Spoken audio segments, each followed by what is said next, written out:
The following is a presentation of iRacing on PTR TV. We'd like to thank all of our channel partners for their support.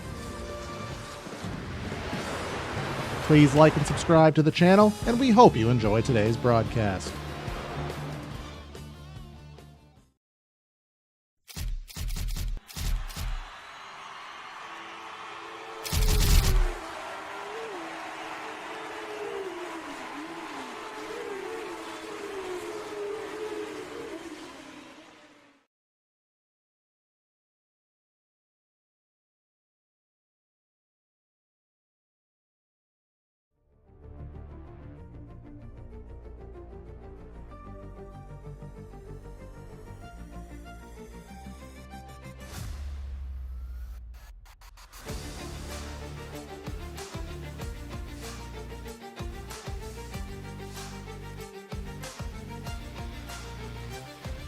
We've worked hard over the course of about 3 months, and now the championship comes into play. We finished the regular season off at Talladega at the 2.66 mile, and now we start our Area Truck Series playoffs here at Thunder Valley. The high banks, the Coliseum, the tempers, the concrete all comes into play as a field of drivers looks to get the ever-elusive championship. Welcome everybody to PTR TV for today's coverage of the Area Truck Series round number 1 here in the trucks for 175 laps around Thunder Valley. It's going to be myself, Corey Silva, in the booth and in the production truck, and Brad is back with me for the call. So Brad, Talladega was the lottery card to cement the playoff running order, and now we head to one of the most difficult tracks to start the playoff picture off. Good morning, good afternoon, good evening, everyone. I'm excited about Bristol. Since Kentucky Speedway shut down, I claim Bristol as my home track, even though it's like 3 hours away, but that's a podcast topic that this is not. Yeah, going from Talladega to Bristol, such a big difference, but this is such a fun track. The banking's here. We can see trucks knocked, and also we're running the single pit configuration, which I really, really like. I have a feeling here once we get these 2 laps of qualifying underway, we get some pace laps going, things are going to be fun. However, I will say, whenever I was getting set up for this broadcast tonight, there are a lot of end of lines, and we have a drive-through that has to be served tonight. So when you put that together, some drivers are going to have a bad day here, but this race is going to go quick. It's going to be ferocious. It's a nighttime race, so you know tempers are going to flare. I can't wait. Yeah, absolutely. When you say that it is going to go quick, I looked at the little stream link last night for our Area Cup Series, which is on the IDK YouTube channel, and they finished their race in about 90 minutes tops, and that is actually going to be a longer race than us. So Bristol, of course, with the 15-second lap times will absolutely fly on by, and that does give the opportunity for not a lot of time. If something happens to you, you know, you snap your fingers, Brad, you've already ran about 10 laps. Yeah, and this is the thing, too. You know, we'll talk about it later, but Diedrich has a drive-through penalty here. As you see, big snap there around the rear. That's a real possibility here, but I will say Area does good that during practice, it's where you see a lot of drivers push the limits, and these drivers know how to balance that line during the race here. But yeah, anything goes wrong, and you know, I look at Diedrich, he's got the drive-through penalty, and this is the worst possible racetrack to have to serve that drive-through, because you do that one drive-through, you're down like 3 or 4 laps under green. Yeah, exactly that. There are places, you know, such as Pocono, where you can get off the hook. I would say probably the opposite end of the spectrum of maybe a road course where there's no cautions. That may be the other opportunity where getting that chronic penalty will not be recoverable. But qualifying times will fly in hot and heavy here, as these lap times are very short, and you will see a bunch of yellow here on the ticker, so I may have butchered something. Brad, you knew how quickly I was trying to edit stuff last second, and somehow things went astray on me here today. So qualifying is underway right now. We'll get those times situated as I mess with some colors here in the background with our playoff picture. Yeah, and here's the thing too to think about while we have this qualifying underway and everything's going. Everybody coming through around and going through, and getting some info from Cup last night. Kenny Brady had a drive through, went 2 laps down, but was on the lead lap by lap 25 somehow. And there's the 40 of Denice getting a good little slide going. And again, that's one of the things here with Bristol, with the banking, if you don't have that truck under control. And of course, we're only week 2 of all the big fancy iRacing changes that they made last through this update. And, I think a lot of drivers are still getting comfortable with the sim again, which is kind of funny. Every time iRacing does a major update on something, even though, again, these drivers are driving trucks, which to my memory didn't have a massive change. Correct. They did not.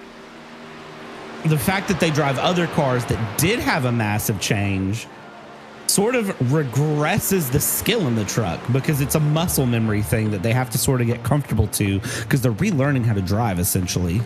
Yeah, it's you see that a lot of time with the Xfinity cars here in real life, where the drivers will run the Xfinity race and then they'll come into the real world, into the Cup Series race the next day.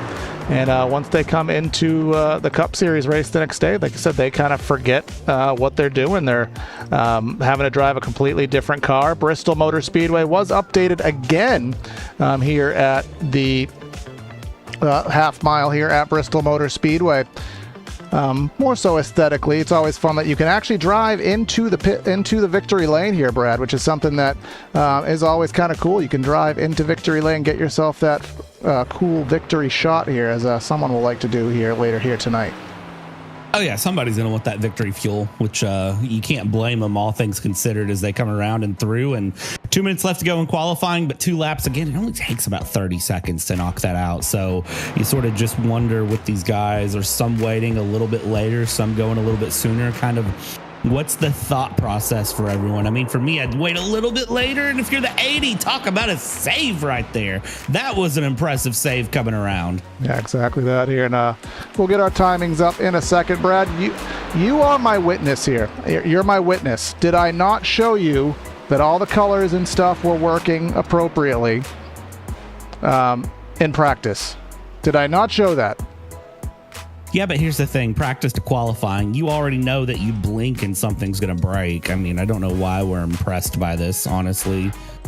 Yeah, so again, we are just trying to get ourselves situated here and get you guys all the playoff denotions here. I did work hard on it, but of course, where would I be if something doesn't go astray here? But after qualifying, of course, we'll have a little bit of a warm-up, about 5 minutes here, and I think based on our grid, I think everyone's going to make it here today. But Brad, where would you sit in terms of our strategy here today? How hard are you going to push? Of course, the playoffs are about 6 or 7 races, if I'm not mistaken.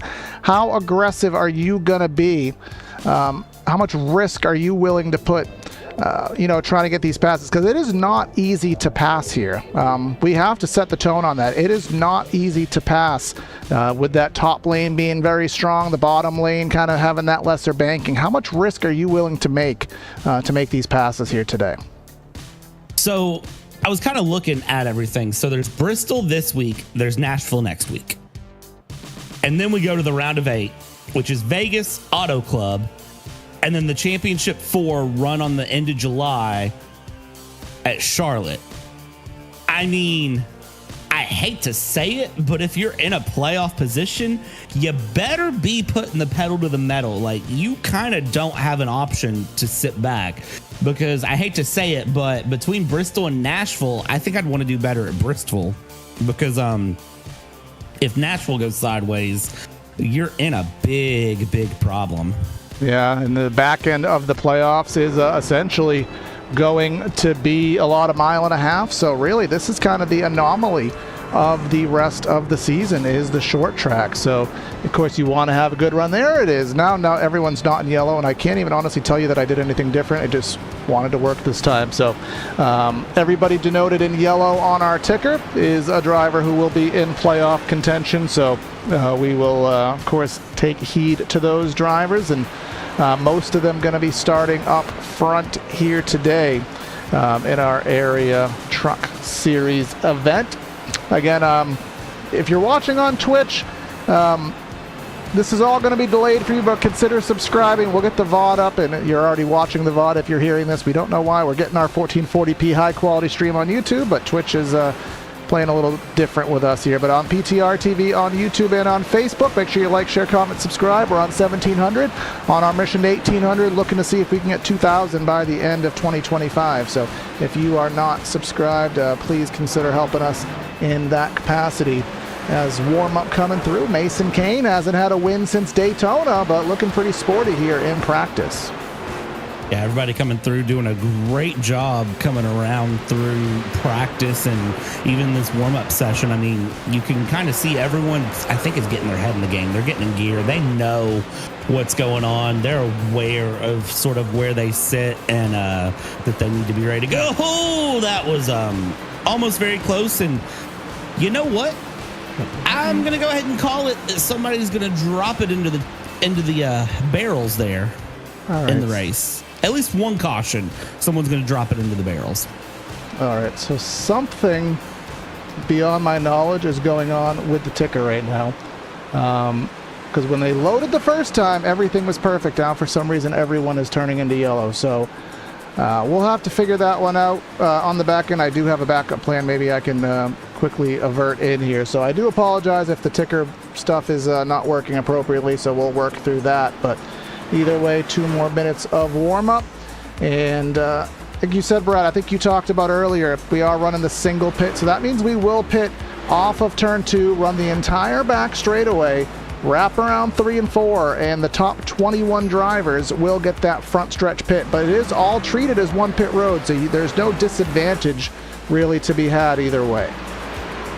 Yeah, and I know everyone has an opinion, single pit, double pit, what the better one is. I like the single pit.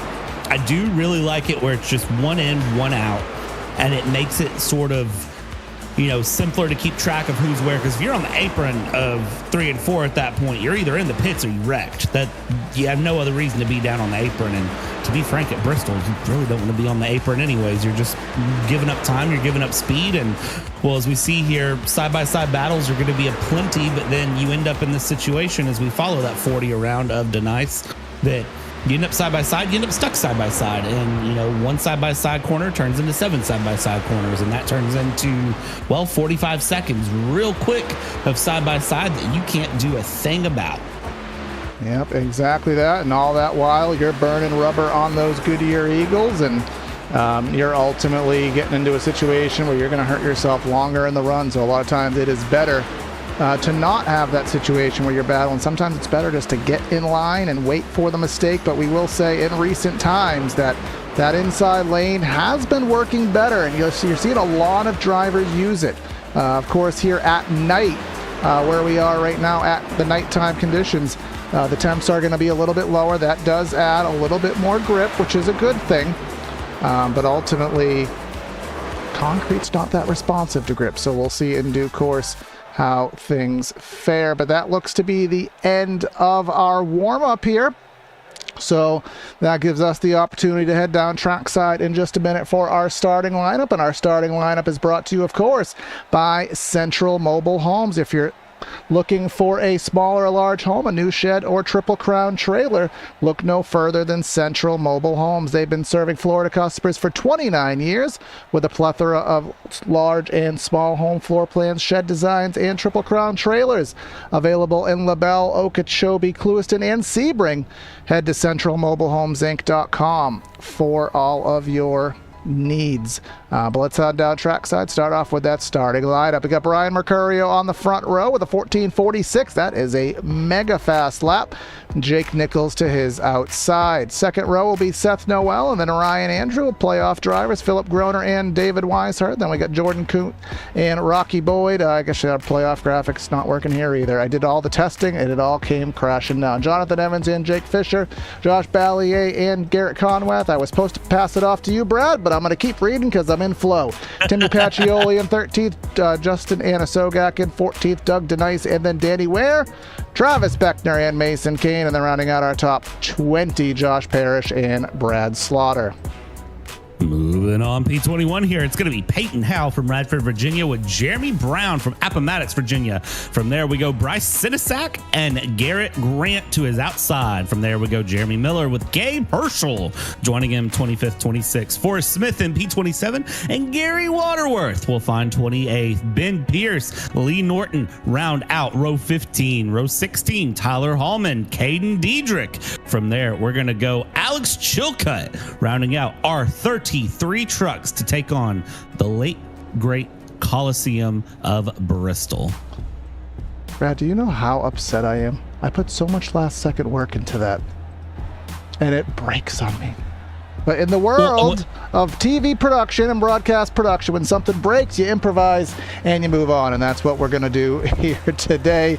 Our playoff drivers, they will be visually denoted, even if not on the ticker, by the red driver stamp there on their windshield. So you will be able to tell that, I believe, is the indication. Yes, it is. So Yep. That will be what we have here today. Our race details, as such, 175 laps. Of course, no stages, 4 sets of tires. There are fixed setups and then the full fuel load. So I don't think they can make this whole race on one fuel load. It'll be pretty close, but certainly they'll want tires. But there's going to be a very pivotal point there, Brad, where tires versus laps remaining. There's a point of no return here at Bristol when it comes to pitting, and finding that is very, very pivotal. Yeah, it's going to be a very, very interesting point for everyone to go through. Also, real quick while we're pacing around, end of lines, Miller, Springer, Hallman, Bethea, Pacioli, Batby, Pardis, with Diedrich with a drive-through before I forget that. Yeah, I don't think that we're looking for a full run on fuel. I agree with you there. Tires are going to scream.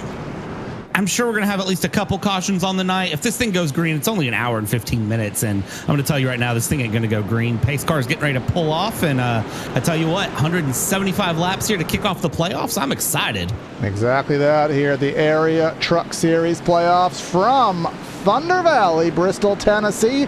Let's get it going. Let's have some fun. Let's race on the concrete. And this is going to go quick. So if you didn't have popcorn, this is the worst time to say you need it. Up front, side by side, we hold on here. Mercurio and Nichols around side by side. That Highline's going to rip for the 73. I think these two knew I'd put them on the thumbnail, so they decided they're going to give a show around Bristol. And real quick, it is Nichols ahead of Mercurio, but watch Ryan Andrew in the 88 coming around the high side there. Mercurio will hold low, and Highline's already working. What do you know? We're already on lap 3, and battles up front all over the place. Exactly that here, and everyone's taking their chances. What lane is going to be preferred? And at present, it's going to be right there on the bottom of the racetrack. Majority of drivers, you see Philip Groner there in the 11. We are under caution already. It is Pacioli, 86 car, having some issues. Let's sort out on our Hendry County replay. Car, truck, vehicle. It has a motor. It has 4 engines. What happened here? And Chilcutt. Little contact there. That's a hard hit. Let's go one more perspective from the top down cam. Oh, Chilcutt, a little bit of wiggle in the center of the corner there. Pacioli, really nothing he can do there. Our Hendry County Motorsports replay. And luckily a little bit slow here for the speed, so it's pretty easy to get away and not have too many issues. So we'll see how that does fare and how Pacioli can get himself sorted. I'll tell you what, Diedrich is going to be happy about that because Diedrich was 2 laps down already from serving the drive-through. That's going to put him only 1 lap down because he's the only car any laps down as they go. So that'll be nice for him as they go through. Great battle up front, though, but Mercurio already down 2 places. I have a feeling Mercurio is just saving a little bit here early on, and that wouldn't surprise me because Brian's a crafty little race truck driver. Crafty little race truck driver, he says. Well, very smart race car driver, which I guess crafty would be right in that name of the game there. So no pit stops really going to be needed anytime soon. I would say the first time I think I would realistically consider a pit stop probably be around lap 50. And I would say the latest I would consider making a pit stop probably be around lap 90. That's just my assumption. Again, I said this on a broadcast the other day. I'm kind of like DW in the booth. I have knowledge, but it's so outdated because I don't race anymore that I don't know how accurate it still is. So, but I'm going to assume it's accurate enough that, again, 60 laps here at Bristol, even on older tires, I don't think the tire wear is that cataclysmically bad here that you'll be able to overcome too many positions if you make the wrong strategy call. I don't think it is either, and I guarantee you somebody's yelling at us somewhere about this, so we'll see what happens there. We know YouTube chat loves to correct us. Between Lucky Duck and What's on Tap hanging out in the YouTube chat, someone's going to yell at us there and tell us what's right and what's wrong as we go through. This race restart is going to be interesting here as the lights are off on that iRacing.com pace car Mustang. I got to guess that Ryan Andrew is going to be the one that gets a good jump here against Nichols, or at least is going to try. We'll find out here as they come off of 3 and 4, get ready to go green from the last great Coliseum. And, well, this is going to be a fun run here right off the rip into the restart zone. Away we go. You know, that outside lane getting the jump it desires, heading off into turn number 1, and 73 will get the whole shot. They'll be side by side for second, Noel and Andrew. And looks like that 88, well, /8, Ryan Andrew, he will clear. Mercurio trying to rip the bottom there and make something happen. I see a little bit of contact there. That black truck to the inside, that's the 16 of Rocky Boyd, washing up, making a little bit of contact there with Jake Fisher. Nobody ripping the fence there, Brad. Everyone dedicating to those middle bottom lanes. And that's typically what you see at Bristol early on, is everyone likes to go middle bottom, and as the race goes on, as the night goes on, they'll start to creep their way forward, especially as that single file line starts to develop as things go through here.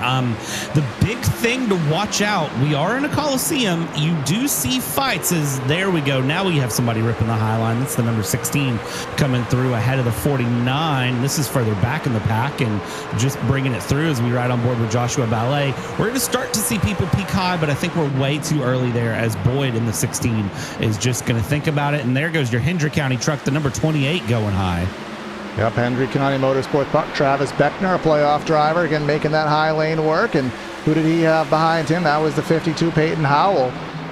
Almost made some contact there. Somebody, Rocky Boyd, saw some connectivity issues. Behind that, you see Justin Anasogak, who just had zero luck but all the speed at Talladega. Thought he had a chance to get himself in the playoffs, but not able to do so. But looking up front, and we're starting to see Philip Groner in that 11 making that middle work. He's looking middle high on Mercurio there. Mercurio will give him that outer lane and trying to get that position. He has it, so watch out. The 11 trying to pass the 82, but actually he lost all that momentum through 1 and 2. Yeah, and that's going to be something, again, you have to pick your passes right. You have to make them stick, and that is the big key here to Bristol. It's not just all about send it up the inside, slide it through, bump and run somebody. You have to really calculate it through. You can't just, overly drive, but of course, all of those trucks with that red banner on the windshield, they're going to be driving the doggone wheels off of this thing because they want to go through. Another wiggle there, as I believe that was Mason Kane who actually tapped the wall. Mason Kane, of course, won round 1 at Daytona and then just sort of coasted to the playoffs since, but he's ready to go playoff running. He's feeling very confident, and Mason Kane currently sitting P7, trying to fight for P6 against Jordan Kuntz. Go around the high line there. Can he make it work? And then can he get past Seth Noel? Maybe get a 2-for-1 special here in Bristol. Oh, that camera doesn't work. That camera doesn't work. And that camera doesn't work. So we'll throw those blimp cams out here. Thank you, scoreboard. But either way, yeah, Mason Kane, I don't know how well he'll like the fact that you said he coasted into the playoffs. Though, I mean, he didn't really have much of a good run after Daytona, but luckily he got that Daytona run on in there. But there goes Peyton Howell to the inside of Anasogak, and again, they're in that, as you said earlier, that side-by-side loop, and as the laps tick off, as the tires do start to wear somebody into the fence, you're starting to see the default lane work higher and higher up the track. Still seeing guys rip the yellow line as it is now, but you're seeing more and more guys find some grip, find some speed on the higher banking, and that's not where the speed is. Big slideways job from Anasogak. He does save it. Got great save there, you have to say, and that's kind of what comes with Bristol. You got to have the skill to make those sorts of moves stick. When you accidentally just kind of get a little bit too low there, a little too close to the yellow line, the truck's going to very quickly get upset. But I mean, just look at how much banking there is here. I mean, if you drop the truck off, you're just completely upsetting it, and it's not even aero at that point. It's just pure physics calculations. The trucks cannot be that sort of angled out, wish-washy, turny at once at that speed. Yeah, exactly that. You just have to try to survive everything that you can survive. Mason Kane survive in the charge there as we are under yellow. Forrest Smith, pro tip, you can't park there. Well, let's see what happened. 15 truck. I'm usually a lot better at that. He just done there, lost it. Solo truck spin, yeah.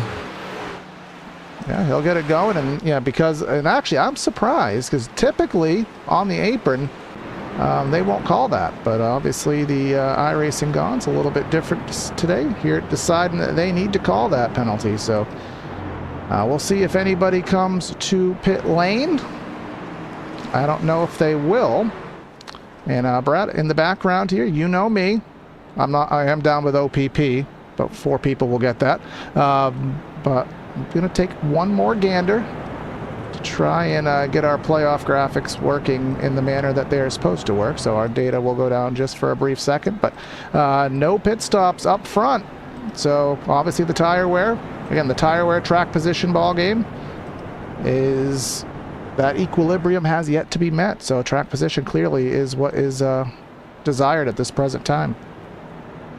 It doesn't surprise me at all either to see that track position is kind of the primary goal for everyone here early on. Again, it's a lot of laps to get through in Bristol, but very short laps, so they go real quick, buddy, let me tell you. So listen, I took like a 4-hour nap before this broadcast, so I'm feeling pretty good. We're going to let this thing just sort of play itself out as things go along. Yeah, it doesn't surprise me early on to see that track position is king, but I will say if you're one of those drivers back in the late 20s, early 30s positions, you're not out of this run. There's still plenty of time, plenty of opportunity for you back there to work your way forward and really get into a good position. You just sort of don't overthink it. That is the best advice I can give, is one truck at a time. Do not overthink it. Which, yeah, every driver on this service is going to overthink this run. So good luck. Yeah, all right. I think we're fixed now. I think. I do have to double check one thing because is Doug DeNice in the playoffs? Or did I look for that number 40 truck? I didn't remember him being in the playoffs, but I have him dictated in here. So I'll figure that out in due course. But we are on 1 to green, 28 laps into our affair here today, and we'll see what happens. Diedrich out of the race, Pacioli and Forrest Smith, the only 2 off the lead lap as we are about to head under green flag again. And as we come through that 86 going a lap down to get some damage repaired there from that hard rear end smack to the wall that he took early on. And we're back under green. Everybody gets it going here very well. And Jake Nichols is just going to take off, run away here very quickly. Ryan Andrew just trying to stay in tow there in that number 8/88. Philip Groner, Brian Mercurio side by side for third. And Mercurio trying to drop low. That's a playoff versus a non-playoff driver. But I'll tell you right now, they don't care that it's a playoff driver. They're going to race just the same because a win's a win in area. And that's exactly what you want. Battle for the lead up front. Ryan Andrew goes low. Jake Nichols goes high. Side by side they go. Where they stop, nobody knows. Across the line, it will be Jake Nichols scored in the lead here. Let's see if he can hold on. Yep, trying to get that race lead here sorted out, but going to go side by side here through 3 and 4. And making another charge to the inside, but Andrew will not be able to clear. And so it's still wrong. I will sort that out. Again, sorry, folks. We'll figure that out afterwards. I'll save this replay. I'll try to figure it out. But again, all the yellow did not work according to plan. But the caution is out once more, and it is Lee Norton who facing the wrong direction in that number 85 car. And Josh you can't park Ballier. there, bub. Yeah, Josh Ballier also having some issues. So let's sort out what happened on our Hendry County Motorsports Park replay. Let's see here, and I have a feeling up high. Into the fence. Oh, he came down a little bit as he came off the wall. And then just a whole bunch of ruckus there. Who was that third truck that came flying around? Yeah. Couldn't tell who that was. Either way, we are under yellow once more here at Bristol. So Bristol doing what Bristol used to do, which was kind of caused a lot of accidents. So par for the course here. Bristol is a track. Everyone's going at it. Tight quarters, high speeds. But that is Pacioli getting his lap back there in that 86. So that'll make what's on tap and all those folks happy. With the attrition, who knows? He still might be able to get things through. Yeah, I mean, again, it's doable here at Bristol, especially, if we end up with several cautions off and on. You can gain your laps back. You can race your way forward. And we know Pacioli can do Pacioli things and be quick. It's just a matter of kind of, does he have the time? Can he get, just a few positions here, a few positions there, and just kind of run this thing forward, which is a great skill set of his. So don't count him out anytime soon as we go through, even though, we're 35 laps in and it's, not been that long since we took the green flag. And again, 15-second laps around Bristol. The pace laps aren't that long either. This thing's going to go quick. I told you if you didn't have your popcorn at the top of the broadcast that you were looking way too late. Yeah, there's not a lot of time to mess around with here at the Bristol Motor Speedway. These lap times, as you said, they absolutely just fly on by. And but they go a little bit slower here, as obviously the yellow flags have been kind of a plenty. But even with yellow flags, I mean, we're still pacing at 47-second laps. Talladega would be around 2 minutes, so things aren't even too bad in that capacity. But 1 to green, we'll get stacked up once again. We'll see what line perseveres. We expect it to be the top of the racetrack, but we have seen many a times otherwise where sometimes you get a little wheel spin, or sometimes you might overshoot the corner. We'll see what happens.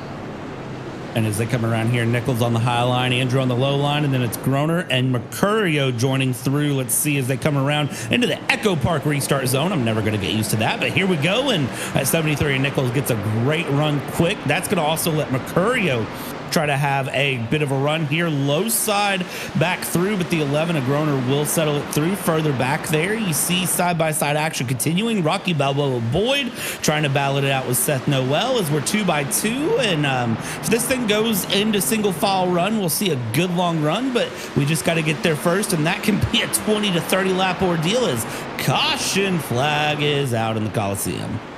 All right, what is astray this time? The slowest off-track driver I see, which sometimes I don't get full-on cues, but we may have to just do a little soul-searching here at Bristol. We're just going to go in the back and see if I could find something. This is Anna Sogak.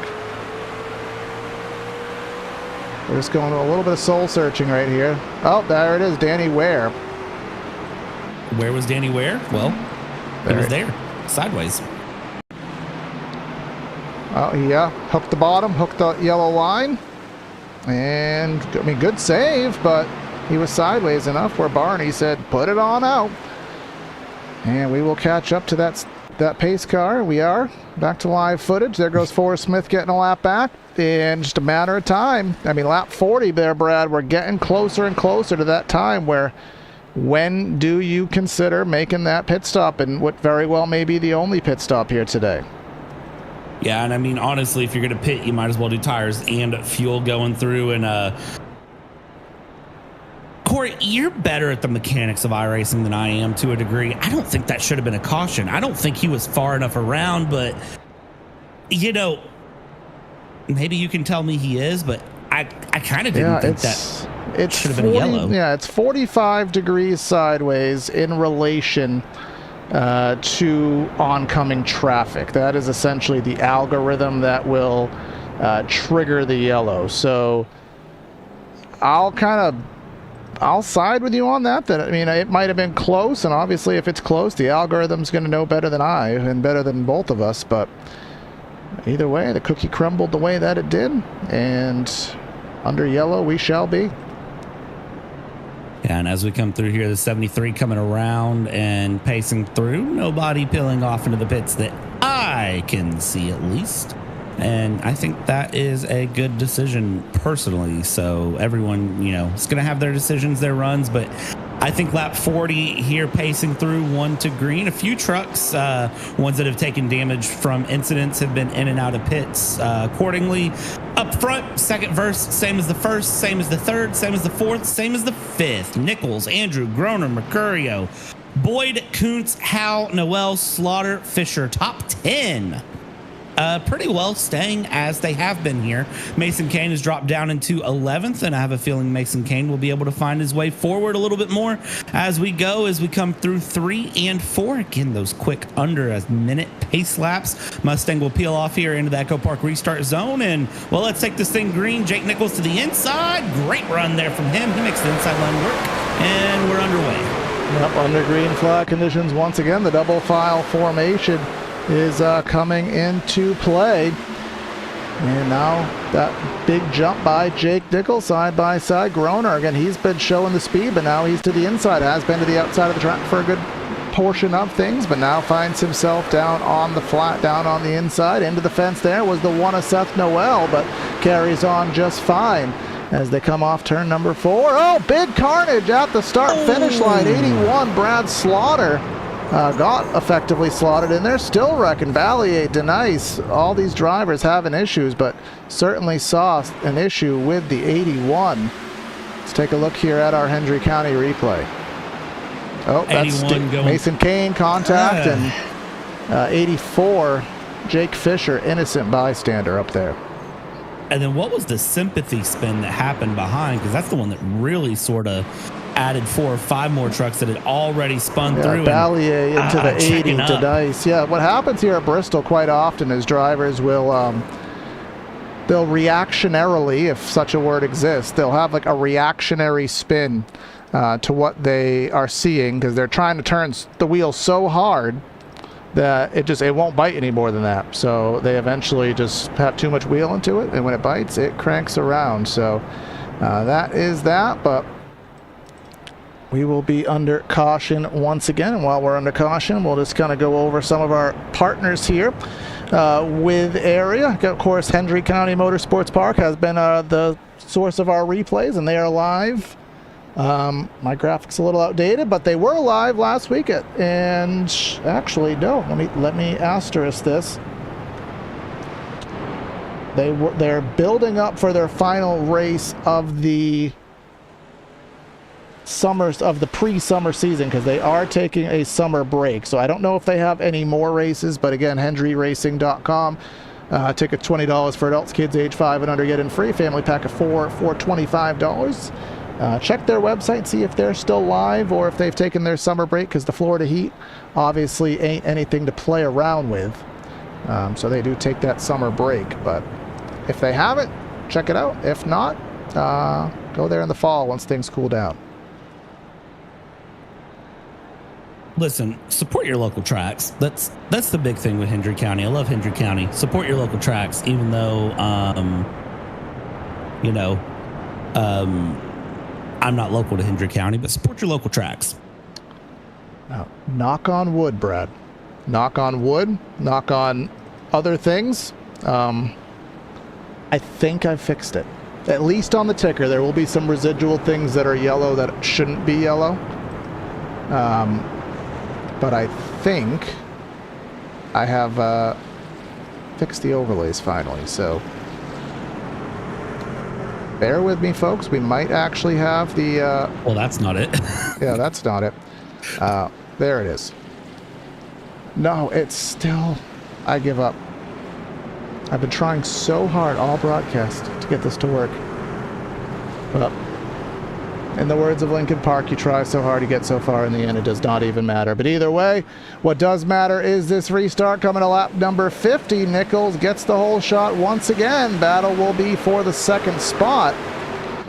And I saw a couple of the drivers get loose, but they will all persevere and carry on. And even through the back of the field, we still see some 2-3 wide, and we see Gary Wattersworth around into the fence. 609 Motorsports, if you're watching, it's been a rough night for you, man. I tell you what, let's get a quick replay. We caught that mostly live, but for the 12 there, going through low around what happened here through 3 and 4, and just maybe a little bit of love from the 5, and then came up into the 60, nothing he could do. And well, I think Ryan Andrew is going to join us in YouTube chat yet again, where he's been chatting under caution, which drivers, why do you do that? Just, I don't get it. Why do they do that? Why do they do what? Why do they live YouTube chat while they're driving? Why not? Yeah, why are they typing in YouTube chat while they're pacing around? Why not? I mean, we live in a world where texting and driving is the cool thing to do. For those of you who know any of my real life, I'm an insurance adjuster, and I just screamed internally. I mean, ain't coming out of your pocket. I'm glad this is a sim. Meatball flag number 84. But either way, we will get sorted out here and go under caution once more here at the Bristol Motor Speedway. And we are back in, Brett. I am working on my emergency backup plan. We will get the number. We will get the things right. I will get the yellow right. You know me. I will not settle for failure. I will get the yellow correct here on the ticker. And speaking of things that aren't a failure, speaking of things that are cool and fun and hip, the High Banks podcast. Two Blue Car guys, Nick and Alex, talking about NASCAR and more. Listen to episode 228 with Jacob Bell, amongst the other episodes that they have on their source. That is the High Banks podcast on Spotify. Some info about Hendry from Jason Beckner is Hendry is shut down until September 20th. Other tracks local to support: Bubba Raceway in Volusia and North Florida Speedway and All Tech Speedway. So just going back through, and High Banks podcast, they're well past 228 for the record, but man, 228 is such a good episode. We just love to plug it here as we're pacing through down the back stretch. Ryan Andrew says in YouTube chat he has nothing to give the leader right now. Truck's good, hard to pass. I have a feeling he's going to do just fine here as we go through. Can he get a jump this time, though? Jake Nichols has been good on the restart as our backup plan is live, and we are live, and we are back around lap 55 as they cross the line through the Echo Park restart zone. Bristol. Yes, it is. We are not quite 1/3 distance, but we're chugging on there. The 73 having a good race, and that was Josh Parrish into the fence there on the outside of the racetrack, and never mind. Gary Watersworth, strike 2. Not literally, but figuratively. Back-to-back cautions for that number 12. Let's sort out what happened this time round. And let's see here. Was this helped? Was this netcode, or was this a solo spin coming through? He's on the high line, so let's see. Did he get a tap? Yeah, he was loose on his own. Oh, that just broke around. That is such a weird one. You don't usually see trucks break like that.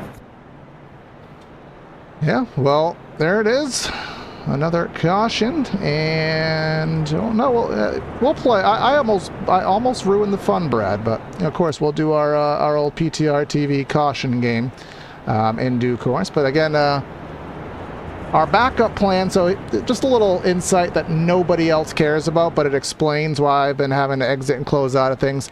You can see on the ticker, everybody in yellow. They kind of have that little yellow highlight. That's how I've always done it here on the channel. And about an hour before the broadcast, I thought, maybe I should get rid of that and just change the text color. So I threw away my primary plan. On the fly, tried changing something that wasn't broken, and it broke. And then we just go back to old reliable. So as the old adage says, if it ain't broke, don't fix it. But now we can accurately depict everybody who is in the playoffs now, and I'm pretty sure it's on every graphic, so no more confusion, and we're just going to keep this because I don't feel like doing 1,000 hours of testing afterwards. So but our playoff drivers are now accurately denoted, and I can now fully focus on the action rather than doing back-end work, but I think I was hiding it pretty well, even though I was doing a lot of back-end work. Well, welcome back to live action here, Corey. Nice of you to join us fully focused in on the live action. If you've missed anything so far, we're lap 58 of 175 here in round one of the area playoffs. And it is currently Jake Nichols and Ryan Andrew who tells us in YouTube chat he had a good run that last time and could have done something. And what's on tap is telling him to shake and bake Ricky Bobby style. Matt Livery says it's a big night for the purple and the blue trucks. Very obviously, look at our screen. There's a lot of purple and blue trucks before you get to the red. We're kind of just building the rainbow here on PTR TV down the backstretch at Bristol. So we get ready to go back racing for lap number 60. Yes, indeed the case here. And laps are chugging along. Well, chugging in a slower capacity, but we're getting things through here. And we'll see the intensity is going to kick up here. Again, playoffs at the hands of these drivers wanting to get their solidification into the championship fight. Here's a couple guys hitting the concrete off of turn number 4 on the go green lap, but we are green, and here we go. Ryan Andrew in the 8. This is the biggest challenge Jake Nichols has had in quite some time. Can that 8 persevere, making that inside lane work? It's going to be hard, but he is digging down there. And here we go down the inside. Ryan Andrew going to try to make it stick there in the 8. Can he make it hold, though, down the back stretch into 3? He's going to switch back Highline. What are we doing here? This is Bristol, baby. Here we go around down to the inside on Nichols. Just get the nose in there and get the nose in there. You know the road racing rule. You get the nose in, then you have to have the space. And, well, he certainly wants to try it, but he can't make it stick on corner exit. But doggone, if you're Jake Nichols, you are sweating in your boots right now. Assuming he wears boots. He might race barefoot. We never know. But either way, if he has gloves on, he's sweating in the gloves too. This is the hardest challenge he's going to have the entire time. Further back, it's a red truck fiasco. Yep, that's Seth Noel holding up traffic as Beckner and Jeremy Miller are both trying to make something happen there. That is just outside of the top 10. We haven't really focused on anything further back. We have Doug DeNice. We have Timmy Pacioli, who's nearly in some more incident there. DeNice hit the fence, and Pacioli recovers down to the inside. Philip Groner there. Josh Parrish and company trying to get everybody on camera here today that we can. And then focusing back a little bit higher up, David Weishart. I don't think that's a name we've mentioned. He's just outside the top 10. He's battling with Jeremy Miller. Tell you what, Weishart here, being a wise old driver here, sending it down the inside around and trying to keep that battle going with Jeremy Miller, looking for the top 10 if it can be found. And again, these are not playoff drivers, but by golly, a win's a win, and you still want to win regardless of if it's playoff fashion or not here going through. Mind you, I see someone around. Oh, that's a good save from Weishart. I don't know if that's the Ricky Rudd Save of the Race award or not, but that was a good save indeed by that 29, and not enough to get us slideways here. But there's Brian Mercurio back to the 6th spot. Rocky ahead of him in the 5th spot. Mason Kane behind, and now there's that. This is the Bristol syndrome. Of course, we don't have resin. We don't have PJ1. We don't have sticky pavement, sticky concrete, Brad. We're racing with a dynamically banked racetrack, more up top than on the bottom. And as the tires wear, that outside lane, even if it's not the faster line single truck, it's a phenomenal defense mechanism. And you're seeing that with these guys struggling to make passes.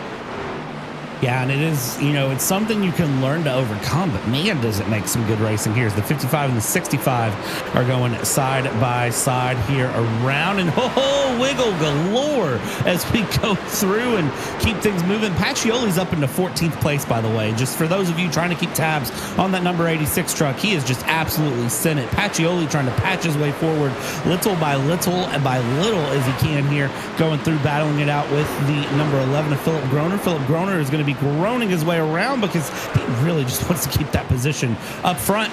Jake Nichols, Ryan Andrew, they have settled things out for now, but we're coming within 100 laps to go, which takes no time here at Bristol. Things will get interesting quick.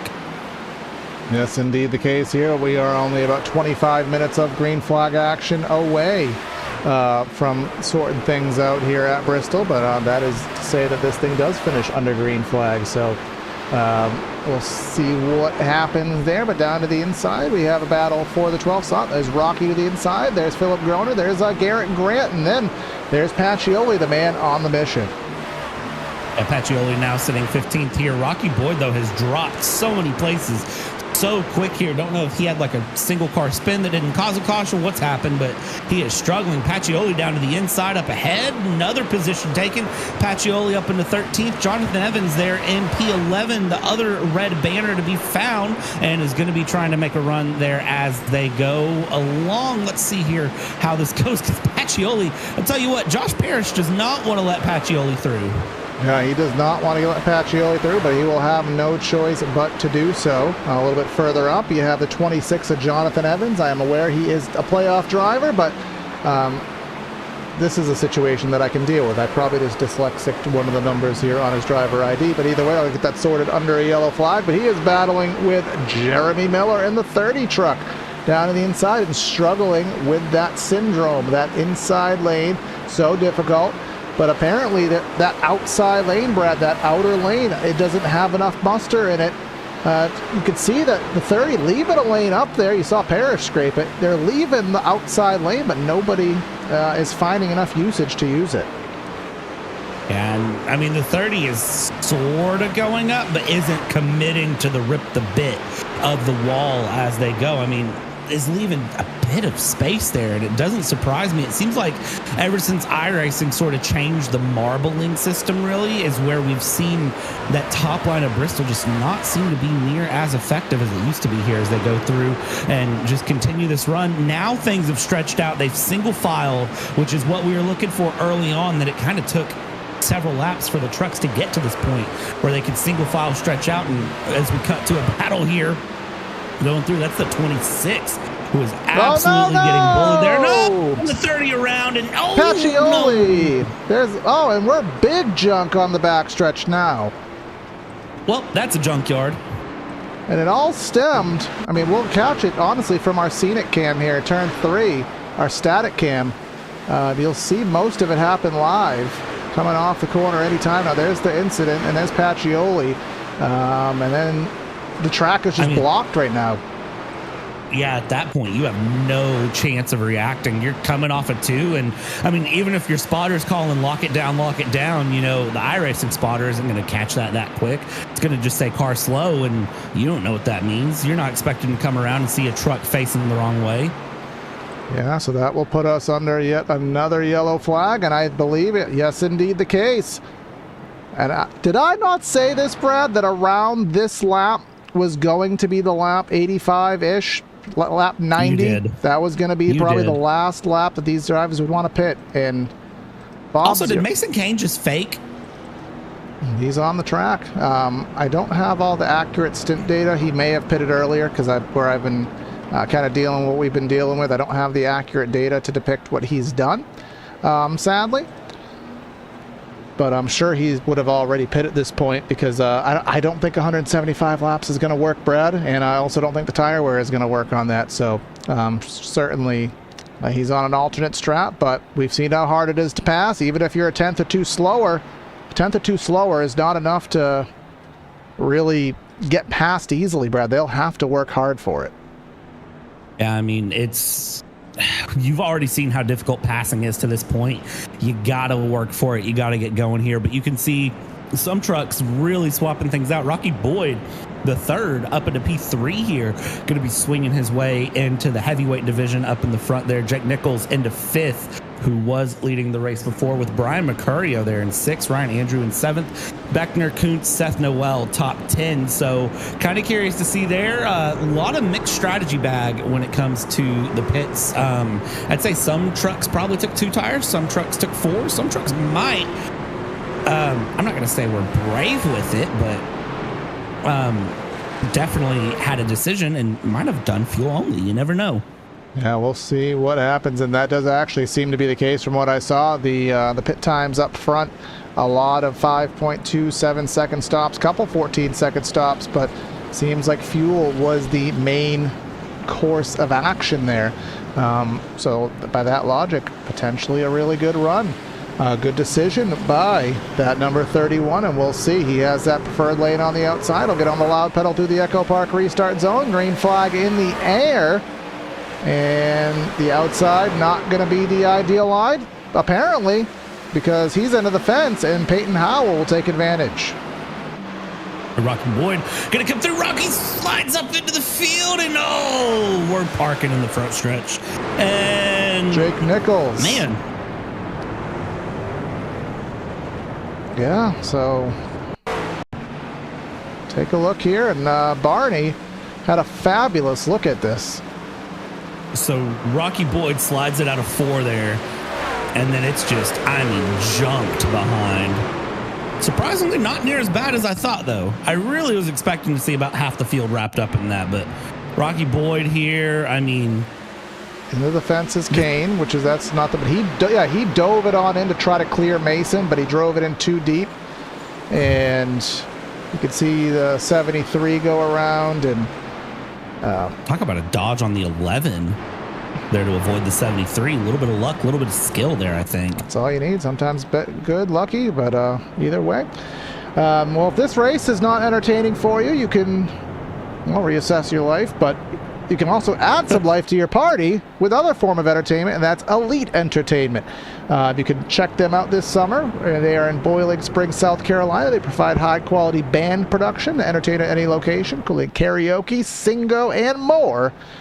Visit Linktree, the link tree in the description for all your contact info. That is Elite Entertainment. I think this race is elitely entertaining as it goes here.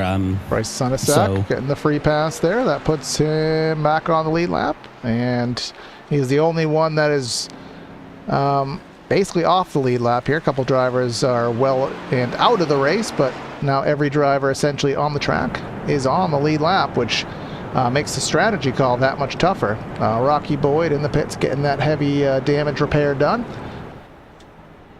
But let's see, Jake Nichols. Let's just take a look at that 73 because we knew he was involved in that incident. Very lightly anyways. The front of that truck looks pretty sporty. And remember, he's dominated this race, led 83 laps. And to be 23rd now in the waiting stages, which, Corey, there's 80-something laps to go. How is this the waiting stages? It's Bristol. 80 laps is about 15 minutes of racing. Man, that's the weird thing with Bristol is that you look and you say, oh yeah, 80 laps, plenty of time, plenty of things to do, and you're gonna blink, you're gonna miss it, and it's gonna go, man, this is went so quick, and you're gonna go, I don't know where things went.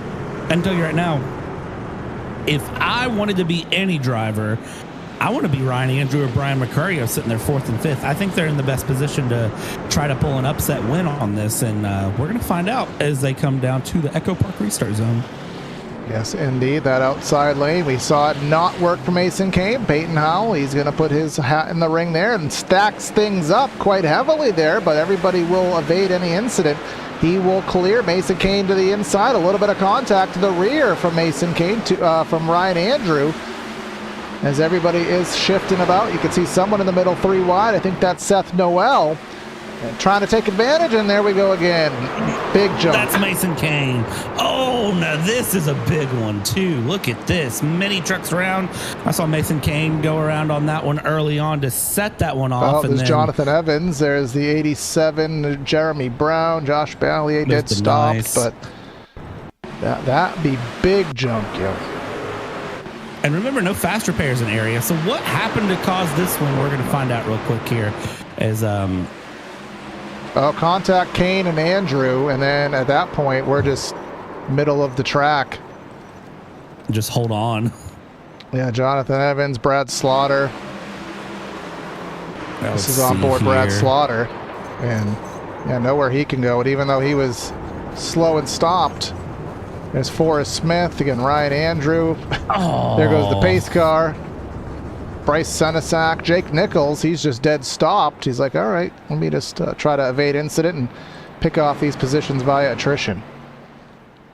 I'll be honest with you, too. And this is from racing a lot of public lobbies back in my baby iRacing career. When you see an incident like that happen in front of you, your best option is just stop. Sometimes it's better to just stop. Don't even try to drive through it. Don't think you're going to pick your way through. Just go ahead and stop and let them sort it out. I mean, you see it happen at Talladega all the time. All the back markers who are 15 seconds behind the field, the big one will happen. They just stop and they'll pick them off in the pits.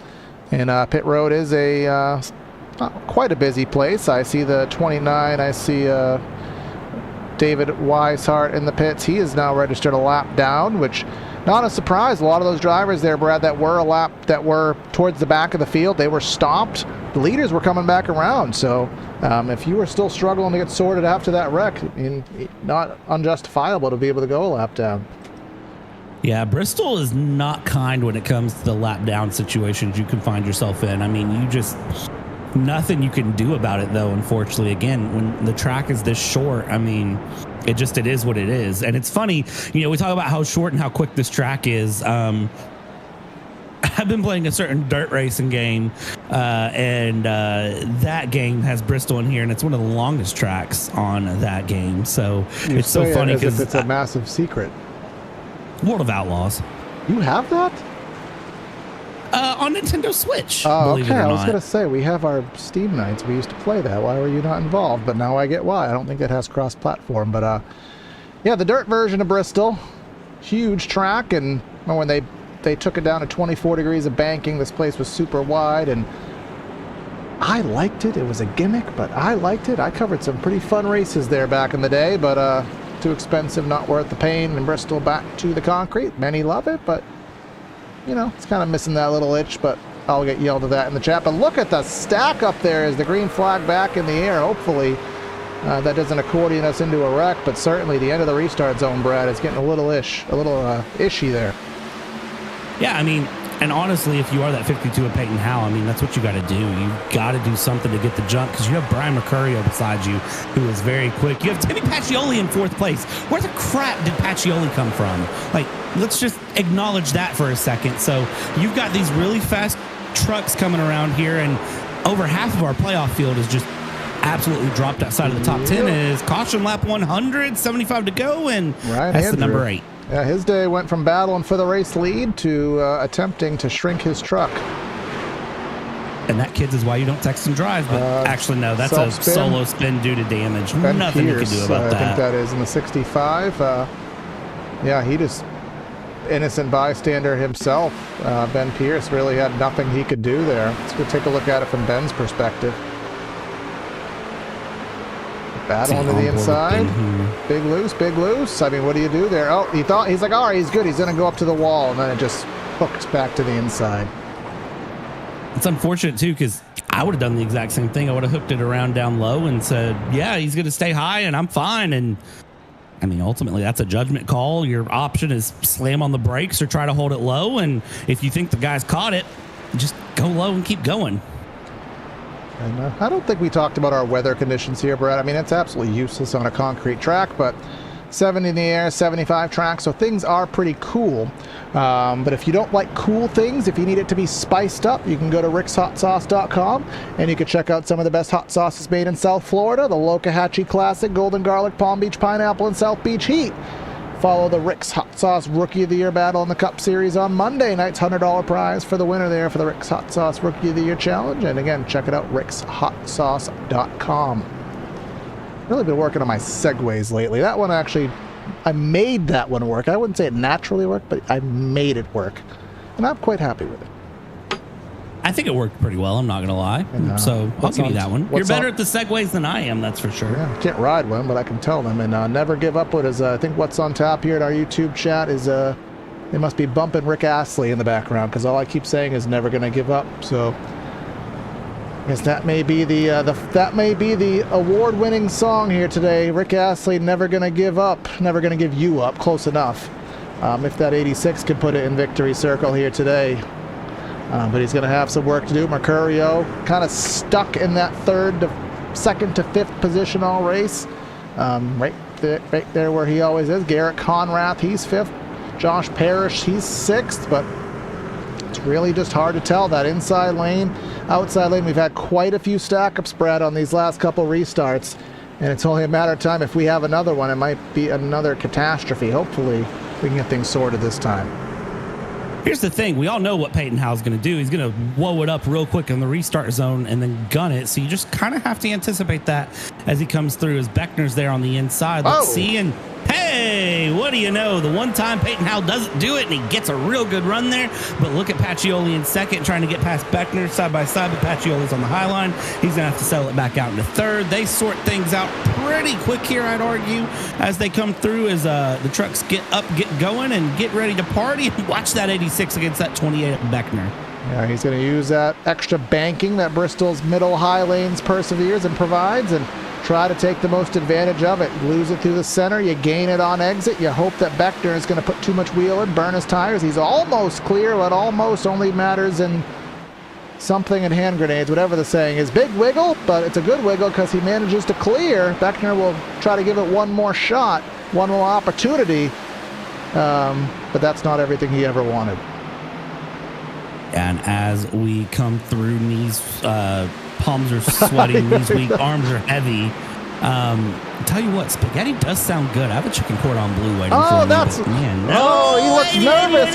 His palms are sweaty. Right there. Palms are sweaty for Gabe Herschel. And he comes up on the track.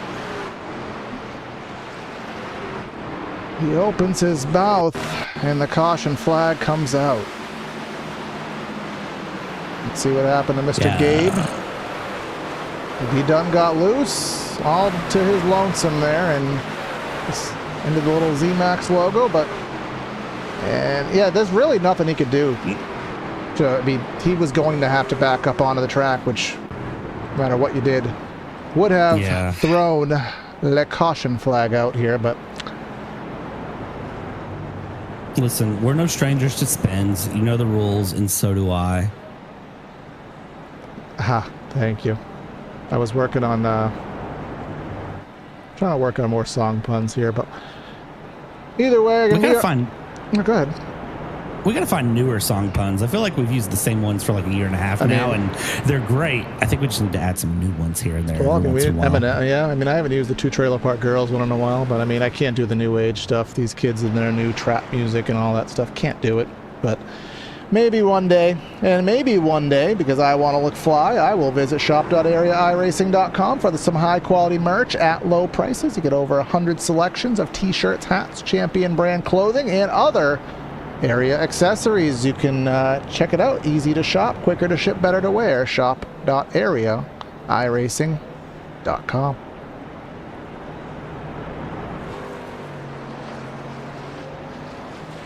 Have we done the temporarily loud engines in area in a while?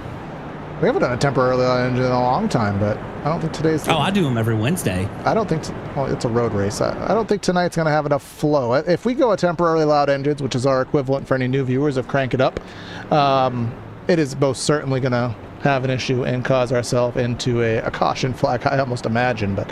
As we look at our playoff picture, you can see there on the ticker that are now accurate. It only took about 75 laps, but I finally got it working, and we will be using this same system on Thursday. Before anybody asks, I will not break that. Ryan Andrew now the lowest of the playoff bunch in the 27th spot, multiple laps down. His race basically over as it stands. The way that this was seeded, Mercurio led the charge with 2,050 points. Nichols 24 points back. Howell 28 back, and then all the way back, Jake Fisher, the 84 truck, he was 12th in the seeding, 50 points back, kind of akin to the old 2004 chase, which debatably is the one that everyone likes in the real world. But that's a podcast topic for which this is not. But Timmy Pacioli, I'll see some dents, you see some dings, but you see some speed in that 86, and this is the best track position he has had, Brad. I have a feeling Pacioli and Peyton Howell are getting ready to get a little bit gloves off battling here, and watch Mercurio, who's going to be ready to go as well, as we go green very quickly, and Peyton Howell, as quick as he can, gets ahead of Pacioli there, drops low, secures that line, and there is Mercurio around the high line trying to get past Pacioli. Pacioli is carrying a little bit of damage here, and that is going to hurt him, but not near as much as you'd think if he can just keep that truck rotating through. Beckner's going to work the high line around him here, and now there it is, 2 for 1 special. Pacioli down into fourth as we continue along. Keep this battle moving, keep this battle grooving, and Peyton Howell wants to run away into the sunset. He wants to, but Mercurio going to have other plans And Travis Beckner has other plans. He's looking to the inside. Mercurio not lights out here today like he is at some tracks. He is good, but he isn't necessarily the best truck here today. Trying to make whatever he can work out of it. But Beckner trying to do a little bit of a surge, making some things happen. But Mercurio is going to take his lane away. Mercurio was running middle. Now he takes that lane away right down to the yellow line. As somebody in the fence off the corner, I think that was... It was one of the blue and white trucks. I think that may have been Forrest Smith as he is on his way back. Let's say which blue and white truck. You got 3 in one shot here as we go and look at now a bunch of red and black trucks together as we watch further back along. Keep this battle going and everybody trying to hold on where they can. I mean, at this point, it's just sort of a battle of attrition for everyone. 73 of Jake Nichols trying to fight his way back forward. He's currently in 8th, battling it out, trying to do what he can. Started 2nd, currently 8th/9th/7th, depending on where you look. But listen, it's been an up and down night for him. He was back in the 20s at one point, if I remember correctly. Yeah, he was in one of those incidents where it's parked down there on the inside of 1 and 2. Pacioli is, to quote one of our old jokes, he's in Alicia Keys mode because he keeps on falling through the field here. Was 2nd, now he's looking to be 5th. Rocky Boyd down in that inside lane, but Pacioli playing the defense on that outside. Josh Paris just behind as well, as I believe we may be side by side for 2nd. Not quite, but this is the closest that Beckner has been. A little bit of traffic for the leaders. That is Bryce Senesac to the outside. Yeah, and as Senesac goes the high line, you got trucks down to the low line, just trying to all get out of the way, find places to go, and let the leaders through. You do not want to affect this lead battle, but lap traffic at Bristol, that is a whole nother problem to be found, and it's something that if you're going to race Bristol, you better figure out how to navigate it real quick. Passing's hard, but when you're lap traffic, you better learn how to stay out of the way quick because in NASCAR, you don't have a blue flag rule like we do in road racing, right? Like, that's the thing that we see a lot is side by side. Here we go. Mercurio, Beckner. I'll hold my blue flag rant for later as they go through and, well, they sort it out there. But yeah, you don't have to let the leaders through, but at tracks like Bristol, it's really kind of just sort of frowned upon to not as we come through. And I'll tell you what, Beckner, I have a feeling, is going to be in a real good place to get a run on Mercurio and try to get this pass here soon. Yeah, Beckner doing some big things here. You can see that run off the top, and what happens as soon as he gets that run off the top? Mercurio says, nope, taking that line away from you, bro. You're going to have to do something different. Now we're turning into the old mirror blocking game. Mercurio wants to run the yellow line, but he knows the run's coming from up top. And then what is Beckner going to do with it, though? Is he going to stay in line and wait for the outside, or is he going to take the run and try to do a Bristol surge to the bottom? Answer is the Bristol surge, dive bomb, whatever you want to call it, but he won't be able to clear. He'll be side by side and stuck in that loop, I believe, as we've been talking about. Yeah, this is going to hold side by side for a little bit. And now Mercurio able to get ahead of Beckner again. But Beckner, again, is going to wind it up on the high line. He's going to try to run here as we go through. And ladies and gentlemen, we're down to 45 laps to go at this point, just for the record. If you missed that coming through, we're past 50 to go. We're down to 45 to go. Peyton Howe opening up a 1-second gap on these two as these two continue to just kind of figure it out and find where they're going to go. And, well, there's your reason. Look at that lap time, 15.1 to a 15.3. Now, that is called clean air at its finest, which at Bristol, the speeds are high enough. There's Seth Noel, the beaten and battered Silverado there to the outside. And now here comes the lane change. Here comes all the way to the top is Beckner. But, again, not getting the run. So he's going back down to the inside, which, again, it's baffling to me. The outside lane not as dominant, which I guess I'd argue it is a good thing, but it really hasn't been a viable line to get around here tonight consistently. Yeah, I don't know why, though. That's the thing that's really thrown me off is, again, I'm kind of with you. I would expect a little bit different here. Pacioli getting ready to have to patch that truck up. That rear end has taken a beating today there. You can see it's basically concave at this point as he comes through. He's got the 55 of Josh Parrish right there, the 73 of Nichols, and then watch the 49 of Conrath. They're all going to want to get by. Pacioli gets loose. We might go 3 wide here down the front stretch. We don't, thankfully, but definitely thought about it there as Pacioli, it seems like, is really struggling to hold that truck in a straight line. The 55 wiggles out a sympathy wiggle for the 86, and the 55 of Josh Parrish will lose several positions there as Mason Kane will try to sneak it up the inside to get into top 10. But meanwhile, the 73, Jake Nichols, still trying to run it through, and caution on the Coliseum. Oh, Parrish had a minor wiggle, and now minor turn into major. Well, let's see here. So he had that little sympathy wiggle before Paciolo. That ain't a wiggle. Now did he come down? Wow. Well, not our job to play admin, but we like doing it anyways. I'm going to say he did not run as high on the racetrack as Mason Kane would have anticipated him to run, which in that situation, I don't know how. I mean, it's a hard one for admin to call because you can't tell someone that you should have run a different line. So I don't envy that call from the top, but that's how I look at it. I mean, you can't drive, though, like there's not a truck under you when you exit off the corner. I mean, I will say that. So, and they have ruled it 55 at fault. All right, there you go, as coming down into pit lane here. So surprising to me, but a lot of things are surprising to me. I would have thought the point of no return was already had, but luckily, I guess the point of no return is not the case, and even if it was, everybody's on the same strat. But will everyone be on the same strat is the question. Will it be 4 tires and fuel? Will anybody gamble? Because we are only on 35-ish laps to go, which again, that's only about 10 minutes of green flag racing here at Bristol. So there may be opportunity to take some adventurous calls here in the pits. I see right side going up there on that 82 Mercurio. I see it right side up for Nichols. Will the left sides go up? Yes, left side's up there, left side's up there. So they are up, down, all around, and they'll give up a little bit of track position here in the name of trying to run things forward and see what 4 tires does. But Rocky Balboa, Rocky Boyd's Automotive, number 16 there, only sponsor on that truck is Boyd's Automotive. And tell you what, Rocky Boyd really going to be feeling good here up in the front. Ryan Andrew, you're in YouTube chat. Tell us, what's the fuel load? What's the tire situation? Because very clearly me and Corey don't know. Yeah, the tires, we haven't, I mean, we've been, well, yeah, I've been preoccupied, but we've had enough yellows here today, which we're on 1 to green. Next yellow, we'll play our caution game. So in chat, if you don't already have the metrics, if you don't already have a software that tells you, put in chat how many cautions you think we're at. We'll do our famous PTR TV game on the next one, which I'm already being assumptive that I believe we're going to have another one.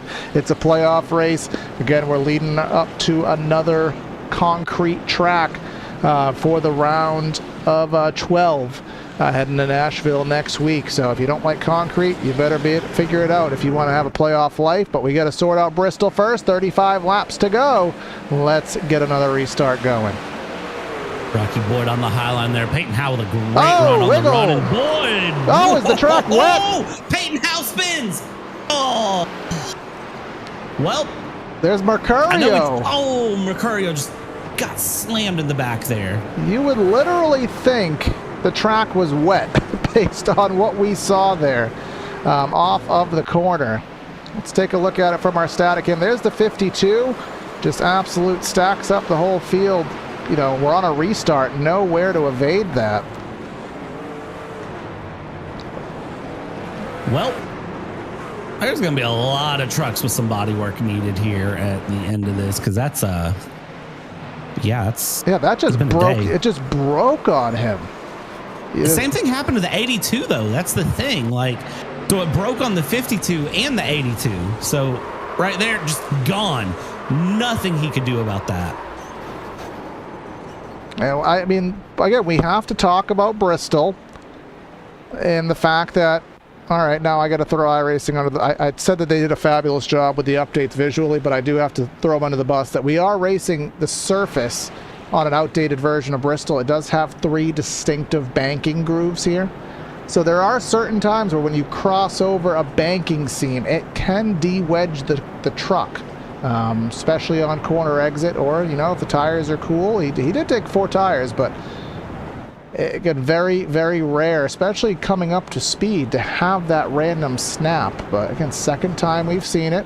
And now the number 28, Mr. Travis Beckner, in front of the field, leading this down. We have Bryce Senesac, I believe. No, that's not Bryce Senesac. That's the 62, who is in front of the leader. That's Tyler Hallman. He is tail end of the lead lap, going for the old wave around.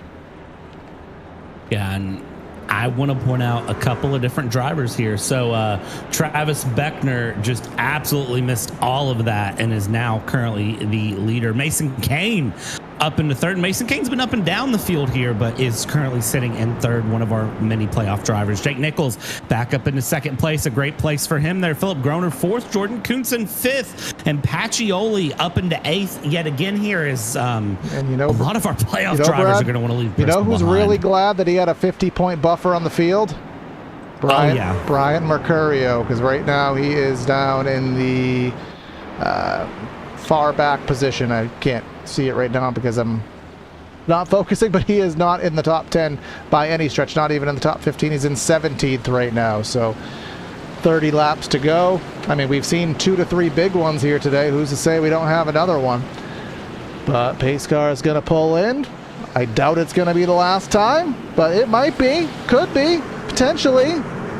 Let's hit in the Echo Park restart zone. Let's get on the loud pedal, see if anybody has any issues. Beckner gets going. He chose the inside lane, and that seemed to be the right decision. He gets the good jump, and now it's going to be Mason Kane and Jake Nichols for second.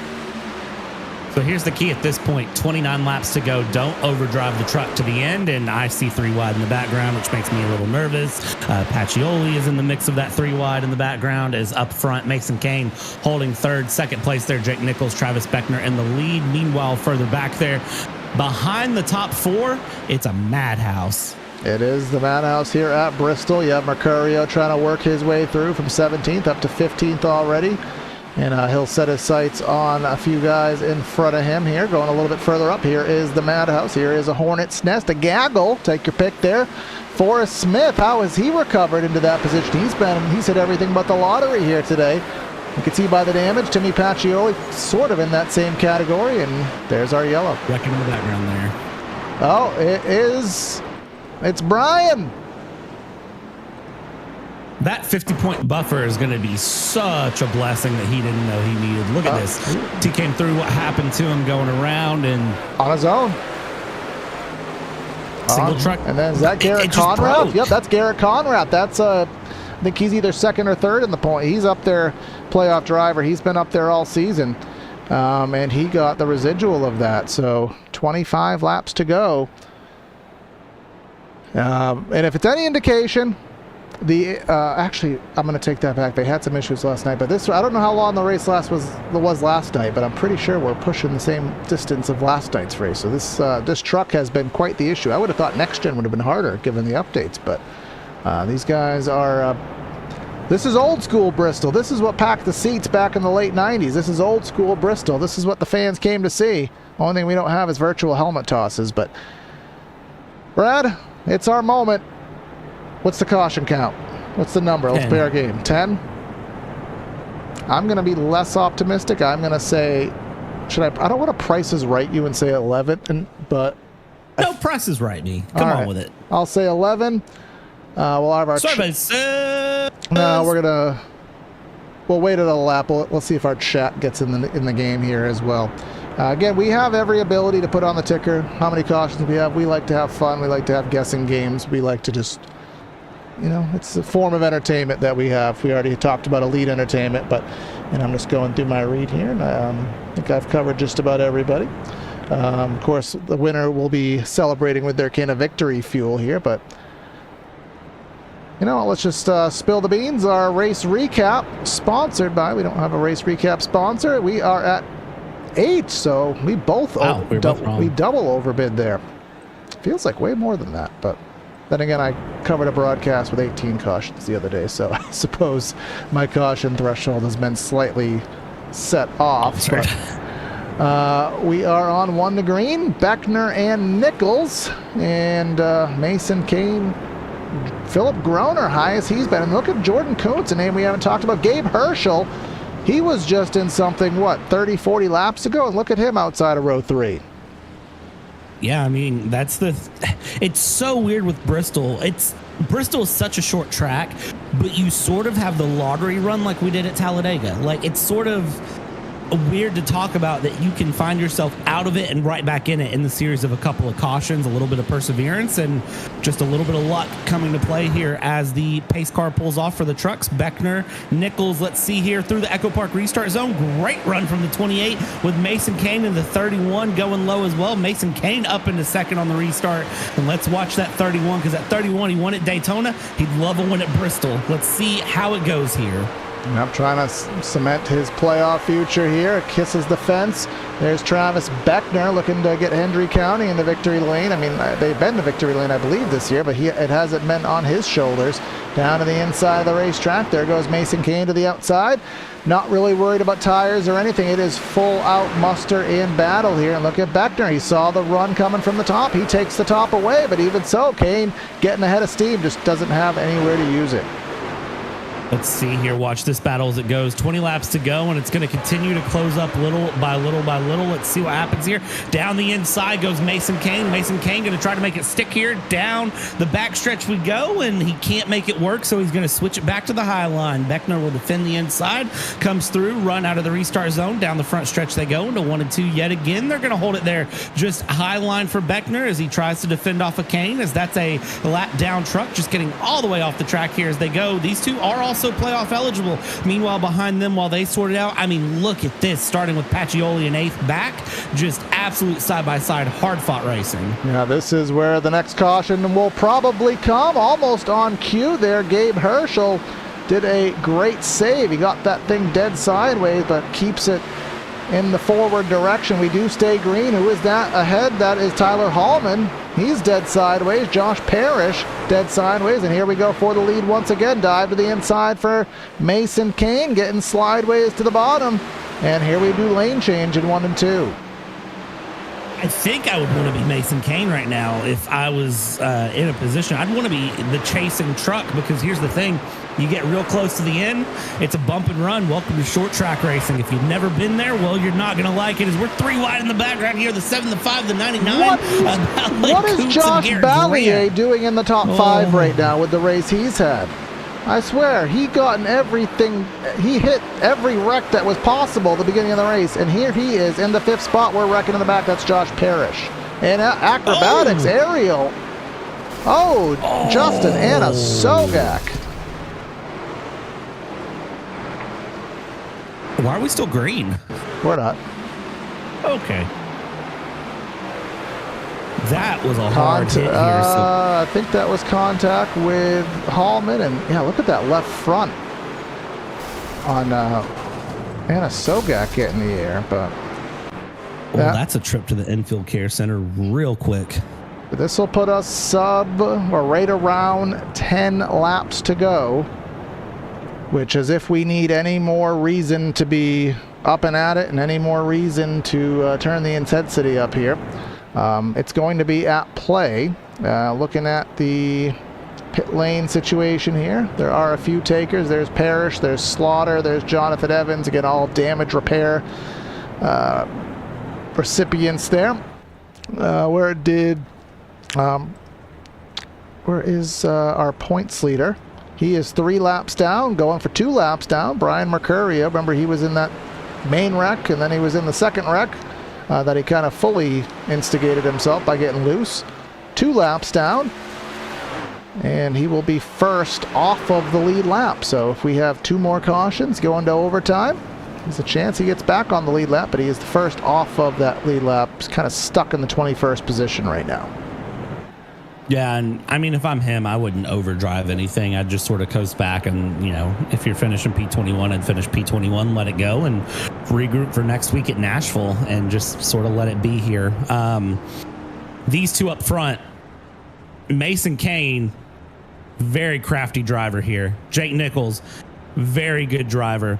Beckner, if you are Travis Beckner, and I know that there is a Jason Beckner sitting in YouTube chat, you got former teammates that are going to be together on the front row. They know how each other races. If you're Travis Beckner and you're a Travis Beckner fan, family member, any team sponsor, anything like that, possibly avert your eyes here on the final lap, because I have a feeling that those two are either going to end up 1-2, 2-1, however it be, or they're both going to end up in the fence. Well, that's an optimistic way to look at things, Brad. It's either first or last. They'll do it one way or the other. Well, and remember, for those in the playoff, they're in the playoff, so I believe the win and in method is in, so that would put you through. If you don't like concrete, it'll put you to the round of Vegas and Auto Club, which is the second round of the playoff. So that is around, as a driver, I would love to race that one myself. That sounds pretty fun to me, especially Auto Club. But Nashville is a track very tough, kind of an anomaly of what we usually run. So not a lot of drivers may be looking forward to that as a playoff saving race. So try to get it done here at Bristol. Green flag in the air. 8 laps left in the event. And as we get going through here, green we go around, and 28-31 very well off there. The 73 of Nichols trying to defend Philip Groner, Jordan Kuntz, and watch Joshua Ballier, who is going to be trying to ballerina his way forward very quickly here. Not a lot of time to pass, but definitely a lot of energy to try to pass there coming through as they continue around. Watch Pacioli side by side with Garrett Grant. Lots of action everywhere on this track. 6 laps to go. And up front, I saw right off the get-go that Mason Kane fell back about 2-3 tenths. Thought Beckner was going to drive off into the proverbial moonset, and we will pause that thought. Trying to find the cause of it here. Nothing is overly stemming out to me. Lap number 163. Yeah, nothing is overly stemming out. So, I don't like just kind of randomly wasting number time. 16. Number 16 here, Mr. Bradley. So Rocky Boyd. Let's see what stem. That's me just peeking the admin chat. All right, that works. Oh yeah, Doug DeNice. Oh, and there's Gary Watersworth, who probably 5th or 6th time he's had an issue of some sort today. Doug DeNice. I don't think. Did DeNice shut the door, or did Boyd force it? That is the decision that I don't have to make. I'm sure glad that we're not admin. Just like on a pure serious note, I'm very glad that we're not admin. I do not. Giving it to the 16. Yeah. That's the admin call there. 2 incident points. And you thought our end of line list was long here today. Just wait till you see Nashville next week. I'm imagining that list will be quite significant. Now, the interesting thing here is I think I'm wrong. So this is actually going to put us into overtime. I was waiting to see if we'd get one to go, because that would be a regulation green-white checker, aka we would finish at lap 175 with a 2-lap shootout. But the way things are standing, we are on lap 173. So at the completion of 173, the start of 174, that will be 1 to green. So we will start the green-white checker at 175. So this will count as one of our attempts at overtime here. Actually, I won't call it overtime. If anybody saw the Kenny Walls conversation with Mark Martin despises it being called overtime, because it's not a tie that we're settling an extra time. We're not settling a tie. We're going over for the sake of caution flag. So it's not overtime. It's a green-white checker. We have multiple available, and we will be using the first one. Got to respect old Mark Martin. Oh, yeah, absolutely. You have to. And Dirt, if you're watching, I know that you just enjoyed that, so you're welcome.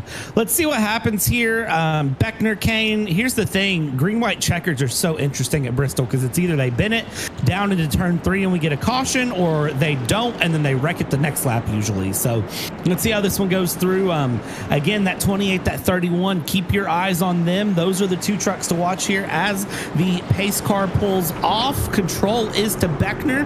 Let's see how Beckner and Kane handle this one through the Echo Park restart zone. Green flag underway, and Mason Kane with a lot of wheel spin on the restart. He might lose everything right off the run. There goes Jake Nichols with a 3-wide move. Philip Groner to the outside. Kane into the fence, struggling, but again, all we have to do is get to the start-finish line. Barney has it in hand. We're all headed the right way, so we'll finish things out. Travis Beckner in the 28.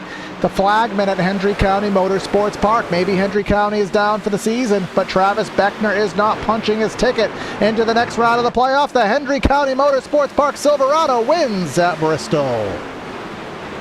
What a great run there from Beckner. Mason Kane will be ruining that restart for a while. He'll be wondering, what could I have done different? What happened there? Former teammates finishing 1-2. Great playoff run from that. Let's just quickly go back and kind of talk about that restart real quick to bring some validity to what you saw there. That inside lane, obviously very difficult, Brad.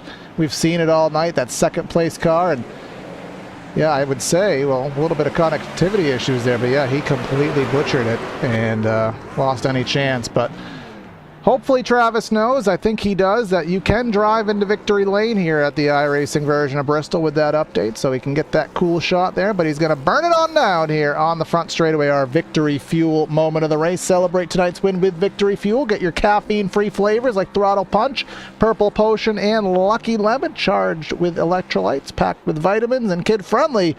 Get 10% off your order with the code AREA iRacing at checkout. And hopefully Travis will park it in victory lane. I'm saying this over and over so somebody can go and tell him to do that, because it does look kind of cool. But either way, Brad, let's go and start our post-race show. Give him the final rundown of results here today from the Bristol Motor Speedway. Well, as a truck is running around in the infield there, we'll get the unofficial results here. Travis Beckner stamps his way here through the first round of the playoffs with Mason Kane in second place, Jake Nichols in third, and Philip Groner in fourth. Joshua Ballier up into fifth, and Jordan Kuntz finds P6. David Weishart P7, Garrett Grant P8, Jeremy Miller ninth, and Seth Noel, that number one truck, finds P10. 11th place will find Timmy Pacioli, who was all over the place here today. Waddersworth 12, finished 12th, but that was a very chaotic day for him. Forrest Smith 13th, Rocky Boyd, Tyler Hallman, Garrett Conrath in 16th, and then we have Gabe Herschel, Peyton Howell, Doug Denice, and Jonathan Evan. Many playoff drivers there, and some more to come here in the back end, Brad. Yeah, not done with the playoff drivers. Brian McCurry, we saw him battle it up on the front, but in the end, P21 first truck, a lap down. Alex Chilcutt, 6 laps down in 22nd. Danny Ware, Josh Parrish, Justin Anasogak, we saw his hard hit. He was down 14 laps. Jeremy Brown down 24 laps. Sinisak in an incident. Ben Pierce in an incident. Ryan Andrew parked it a little bit later on in the race. Brad Slaughter Jr. 30th, and then just rounding out the field with some of our DNFs here, Jake Fisher, Lee Norton, and Caden Diedrich round things out. And look at that. That is a shot right there. Yes, it is. And thank you, iRacing, for getting the lighting correct on it here. So let's go ahead and start things down with our Hendry County Motorsports Park driver, Travis Beckner. Well, the summer season may have started at the real track, but you're winning here on the virtual track and I believe punching yourself into the next round. It was a chaotic race. Talk about how you pulled this one off tonight, man. Well, I can finally say I'm not washed. Able to keep the streak going. I've had a win in area since season 1, but summer break for the track. This past week or two has been a rough one for me. Got hurt, pinched sciatic nerve, no joke. Worst pain I've ever felt in my life. And definitely hurting right now, but this definitely helps with the healing process. But definitely was a chaotic one, and finally got the win that I needed. Yeah, absolutely. You've been up front all season and both series that we cover, and just needed that little bit of a break. And obviously the injury, this is the worst track, probably next to a road course, that you'd want to be driving hurt on. But heading to Nashville Super Speedway next week, another concrete track, the pressure off for you there. But is there any confidence level there? Of course, that track's a little bit of an anomaly compared to the regular schedule. Yeah, if I didn't have a caution in season 3 that screwed me over, I would have won the championship that season at Nashville. But I'm hoping I could get the monkey off my back this season. I've been second too many times in the truck series with the championship. I've been there every year, just haven't been able to get that extra step that I need for it. So I'm looking forward to these next few races. All right, and we'll be watching on through there. And who do you want to give a shout out to? Any final words before we let you go tonight? Of course, got to give Hendry County Motorsports Park a shout out. Central Mobile Home Sheds and Trailers, Wilson Race Cars, everybody at Low Dollar Racing, Central United. Y'all taking the time out of your day to come broadcast this race. I know it was a little bit of a caution fest, but just happy that I finally came out on top. Of course, before I forget, I gotta thank my grandparents. Thank you, Grandma Vicky and Granddad. Thank you, Dad. Everybody that watched tonight, everybody that was racing, and a huge shout out to my boss at work. So, because he's been working with me with this injury. So. Absolutely, man. Well, we'll hope you a speedy recovery, and obviously a little virtual win ain't gonna hurt that. So go celebrate, man. Yes, sir. Thank you. And now Brad with Mason Kane, a very interesting race for him. He was all over the place, but he ends up second here this evening. Mason Kane, talk about a heck of a drive, man. Started 18th, finished second, absolutely battling for the lead in the end. Kind of talk me through how Bristol treated you. Well, I mean, pretty dang good, I'd say so. I knew I had a fast truck. It's just had to get up there. Qualifying's been such a pain this year. So I knew once I get up there, I was fast enough to stay up there with them. But, man, yeah, like you said, what a hell of a drive. I can feel it for sure. Man, I got to ask, that final restart there, going into that green-white checkered, you got some wheel spin on the restart. What did you do different there to other restarts? And, you know, do you think there's anything you could have done to try to have a little bit more of a run? Yeah, the RPMs got a little too high in first. I started in first every last restart. It just got a little high and it wouldn't go into gear. That was just all on me. I mean, and if I'd had a run at them, maybe. It was just been tough because me and Travis were kind of working with each other all night. So it'd have been hard to get into his back bumper. But, you know, we are playoff racing, so I might have gotten into him a little bit if I'd had a chance. Yeah, and I got to ask the big question. Next week is Nashville. Do we have a win coming in Nashville for you? Yeah, I mean, I hope so. We got put into practice. We kind of had a lazy season. I didn't get to run that much practice in the season. You could tell with the results, but just kind of had to stay top 20 and be consistent all throughout the season. But now it's go time, and you're gonna see some speed with this 31 truck without a doubt. Awesome, man. Can't wait to see it. And anyone you want to thank, anyone you want to shout out before we let you go? Man, back Esports, Ryan Nowicki bringing me on. It's been a fun time. It's been a fun year with the win, and yeah, that's about it, really. All right, awesome. Congrats on P2, Mason. We'll see you next week. Appreciate it. All right, and that rounds things out for him. And now our third place driver on the race will be Mr. Jake Nichols. Jake, it was the most up and down race. I think it defines the definition of an up and down race for you, getting some issues, leading a bunch of laps, and ultimately you survive your way back onto the podium, man. I mean, how do you process the emotions of what you had to transpire through tonight? I don't even know. It was fun, kinda, to drive. Last season I had a blast here, and it kind of drove similar to that, and I felt like I'd be the fastest truck. Last season we were the fastest truck and won. I just wish I don't think we would have been beaten if the pit road deal didn't happen, where guys pitted the second it opened, and it was open for only like 2 seconds for me, so I didn't have time to even like contemplate or think or even know it was open. And so like 2 guys or 3 guys jumped us, and yeah, I made a mistake. It sucks, self-spinning at all. I've kind of just followed the truck in front of me who hadn't really been up there the whole time, at least not in the lead. And I kind of felt it slipping, and I just didn't want to self-spin, so I just tried my hardest to save it. And halfway through that spin, I was trying to just not hit anybody, not get damage, and somehow didn't get a single second of damage. So at that point, I was like, we're getting back up there. I don't know how, but we're getting back up there, and we survived some carnage, made our way through naturally. And it's not the win we wanted, but it's a great point night. It doesn't guarantee me necessarily the next round, but it gives us like a 27 point gap. So as long as I don't crash next week, we should be pretty good to go. And overall, 6-9 had a great team night in terms of points. So we'll look on to next week and hopefully try to not make a mistake and maybe win. Yeah, let's talk about very briefly Nashville. Next week, of course, a kind of a concrete playoff round, not something you say too often, but Nashville, kind of an anomaly, bigger than a mile, but not quite a full intermediate. And with the concrete surface there, what's your track record there? What's your confidence level? And maybe try to pad your playoff points. Track record, I don't think I've actually ran the truck there. I don't remember running it. I've ran Cup and Xfinity there in terms of across the iRacing service, but I'm pretty back and forth. Sometimes I'll be the fastest car out there and just motor, but then other times I'm just kind of lost. So I think I'll just have to really get some laps in and get adjusted to how the truck feels versus car the night before. But hopefully we can come out there and just do our thing, get some team points, and really just survive the next round. That's really key. As long as we just don't crash out, I'm going to make sure I'm safe and just trying to. I'm really intrigued to see how it handles. Like tonight was really loose, but also tight. It really just depends on how you were to run it, higher up the track or lower. But hopefully we can go over there, staying in the state of Tennessee. I love that.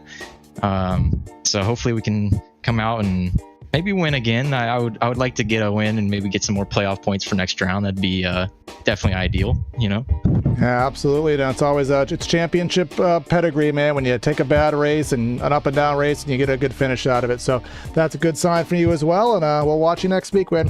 Good job tonight. Thank you. All right, so that'll wrap things up here today. And Crazy Nate here at Bristol. Again, PTR TV. Make sure you like, share, comment, subscribe. If you have not already done so, if you're on Twitch watching the VOD, make sure you consider subscribing to Twitch, helping the league out over there. Any final words before we tap out, Brad? Man, I love Bristol. That's about all I got, and I'm excited to see when we go to the other side of Tennessee how Nashville treats us in about a week. Absolutely the case here. So that'll be Corey and Brad signing out of the booth. Have a great night, and we'll catch you next time.